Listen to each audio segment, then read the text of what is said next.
할렐루야. 아침 7시에 찾아가는 하나님의 말씀 서주호 목사입니다.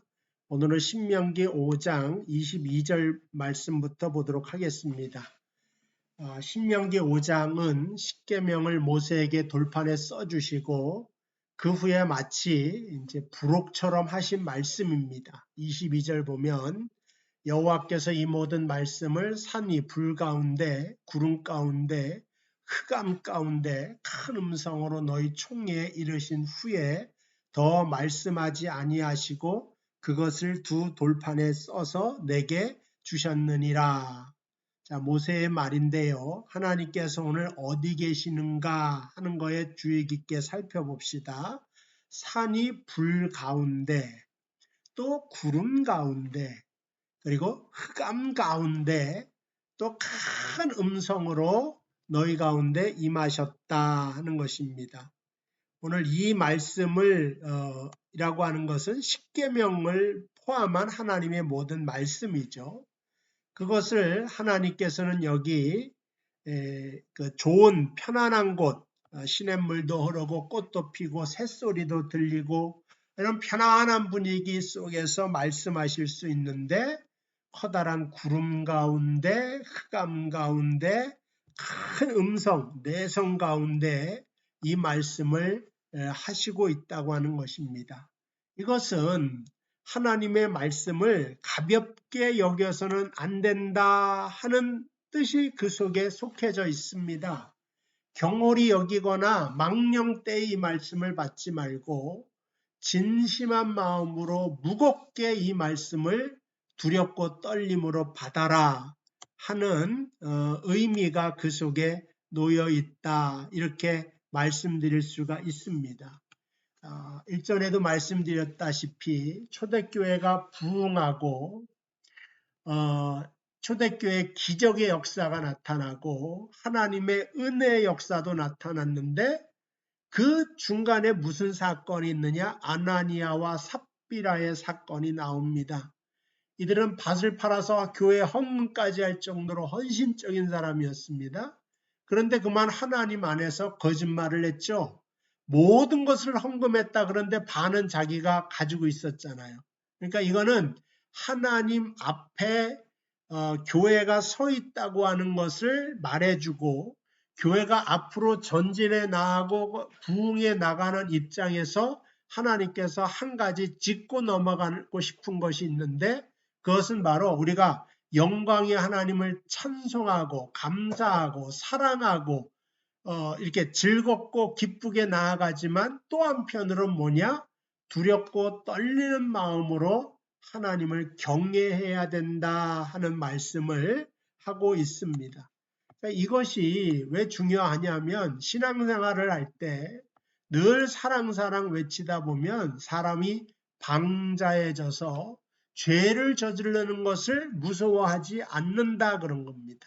그리고 나중에 가보면 멸망의 자리에 놓여 있기 때문에 그것을 방지하기 위하여서 이와 같이 큰 음성 가운데 흑암 가운데 역사하시는 것을 보게 됩니다. 율법이 때로는 부담스러워야 되죠. 늘 이 세상에 그 법이 있고 그 다음에 감옥이 있고 그런 것은 왜 그래? 하나의 세상의 질서를 잡고 그러한 질서 속에 살아갈 때 우리 모든 사람이 안녕과 평화를 이룰 수 있기 때문에 이러한 법규가 있는 것이고 헌법이 국가적으로 있는 것입니다. 그러니까 하나님께서도 지금 가나안 땅에다가 하나님의 백성을 들이시고 그곳에서 이들을 다스리고 살아가게 하기 위하여서 그들에게 준 규범이 있는데 그것이 바로 율법이다. 그리고 이 율법의 역할은 내가 잘못했다 정죄하는 것이 아니라 그들을 복되게 하고 그들에게 은혜를 주시는 것이다 하는 것을 우리에게 말씀해 주고 있는 것입니다. 자, 23절 그 다음에 보면은 산이 불에 타며 깜깜한 가운데 나오는 소리를 너희가 듣고 너희 지파의 수령과 장로들이 내게 나와 말하되 우리 하나님 여호와께서 그의 영광과 위엄을 우리에게 보이시며 불 가운데서 나오는 음성을 우리가 들었고 하나님의 사랑과 말씀하시되 그 사람이 생존하는 것을 오늘 우리가 보았나이다. 백성이 뭘 보았습니까?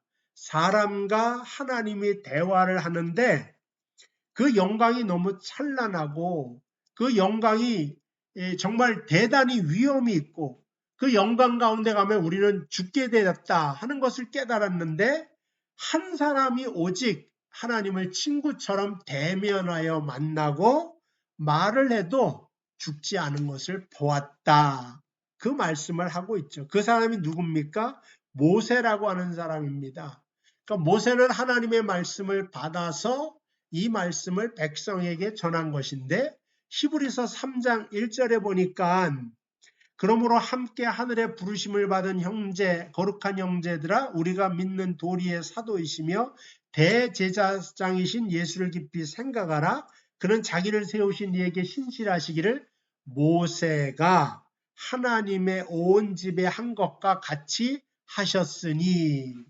그러니까 여기 보면 모세와 예수를 같은 선상에서 비유하고 있고 비교하고 있습니다. 모세가 하나님의 말씀을 받았어요. 그리고 그 영광스러운 말씀 앞에 섰을지라도 죽지 아니하고 그 말씀을 다 수용하고 백성들에게 온전히 전달하는 역할을 했듯이 근데 예수님께서는 말씀을 받는 정도가 아니라 말씀 자체가 되어서 모세는 그 말씀을 전달하였지만 예수님께서는 그 말씀 자체가 우리 가운데 거하는 일을 하셨더라고 하는 겁니다. 그러니까 모세가 하지 못했던 말씀의 그 완전함을 예수님께서는 친히 말씀을 읽고 이 땅에 오셔서 이루셨다라고 하는 것이죠. 근데 우리가 딱 율법을 받고 나서 이스라엘 백성이 깨닫는 것이 뭐냐면 큰일 났다. 왜냐? 율법을 지킬 힘이 자기들에게 없는 것입니다.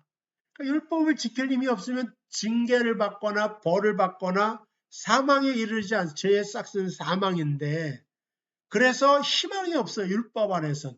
근데 예수님 안에선 무엇입니까? 율법을 우리가 다 지킬 수 없는 것을 알고 은혜로운 말씀으로 이 땅에 오셔서 우리가 행하지 못하는 부족한 부분을 십자가의 보혈의 피로써 다 갚아주시고 다 이루었다 말씀하시며 우리를 의롭게 칭하여 주셔서 하늘나라에 들어가게 하신 대제사장이 되셨다 하는 것입니다. 어쨌든 하나님께서 율법을 주시고자 하는 것은 복이었습니다. 근데 인간이 부족하고 연약함으로 그 복을 다 받을 수가 없죠. 그래서 이 세상에 말씀으로 오신 예수 그리스도는 무엇입니까? 우리의 인간의 부족한 것을 다 채워서 하나님의 온전한 복을 우리에게 주시며 그것이 바로 생명과 부활로 우리에게 나타났다. 성경이 말씀하고 있는 것입니다. 그래서 모세를 완성할 참된 구원자요. 애굽에서 건져 가나안 땅으로 인도하는 그 모세의 그 온전치 못한 부분, 완전히 이루지 못한 부분을 예수 그리스도는 말씀이 육신이 되어 이 땅에 오심으로 우리에게 베풀어 주셨다 하는 것을 오늘 이 시간 깨닫습니다. 여러분 일생 나가도록 말씀 대신 예수 그리스도를 굳게 붙잡고 승리할 수 있게 되기를 주님의 이름으로 축복을 드립니다. 기도하겠습니다. 하나님 아버지 은혜와 사랑을 감사합니다. 우리가 율법을 받았지만 이 말씀 율법을 지킬 능력이 없음을 알고 예수 그리스도를 통하여 십자가의 은혜를 통하여 이 모든 것을 다 이루게 하신 것을 감사합니다. 오늘도 우리가 말씀에 의지하여 살기를 원합니다. 더 말씀의 사람이 되어 율법에 정말 온전한 것을 다 이루시는 예수 그리스도를 따라 살아갈 수 있는 저희들 되도록 인도하여 주시옵소서. 예수님의 이름으로 기도하옵나이다. 아멘. 감사합니다. 또 다음 이 시간에 뵙도록 하겠습니다.